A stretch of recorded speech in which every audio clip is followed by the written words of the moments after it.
2022 সালের নভেম্বরে আত্মপ্রকাশ করেছিল চ্যাটজিপিটি। প্রথম থেকেই ওপেন এআই নির্মিত এই চ্যাটবট ব্যবহারকারীদের মধ্যে ব্যাপক সাড়া ফেলেছিল।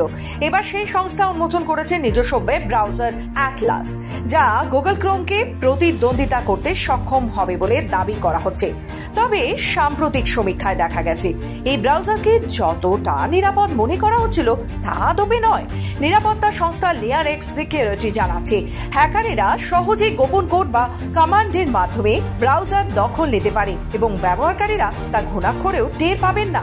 রিপোর্টে আরও উল্লেখ করা হয়েছে, অ্যাটলাস এখনো শক্তিশালী অ্যান্টি ফিশিং সুরক্ষা ব্যবহার করছে না, যার কারণে ক্রোম বা এজের তুলনায় অ্যাটলাস ব্যবহারকারীরা হ্যাকারদের হামলার মুখে 90% বেশি ঝুঁকিতে।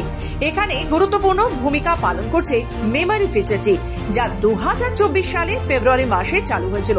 এই ফিচার ব্যবহারকারীর নাম, পছন্দ, আগ্রহ ইত্যাদি ছোটখাটো তথ্য সংরক্ষণ করে। হ্যাকারেরা একবার এই ফিচারের নিয়ন্ত্রণ পেলে ব্যবহারকারীর ডিভাইস বন্ধ থাকলেও বা পরে লগ ইন করলেও সহজেই তথ্য চুরি করতে পারে।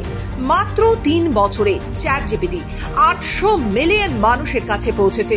নতুন ব্রাউজার অ্যাটলাস মূলত একটি নতুন আয়ের উৎস হিসেবে ব্যবহৃত হবে, বিশেষ করে বিজ্ঞাপন ও অনলাইন সার্চের মাধ্যমে। তবে এর নিরাপত্তা নিয়ে বিশেষজ্ঞদের সতর্কতা জারি রয়েছে।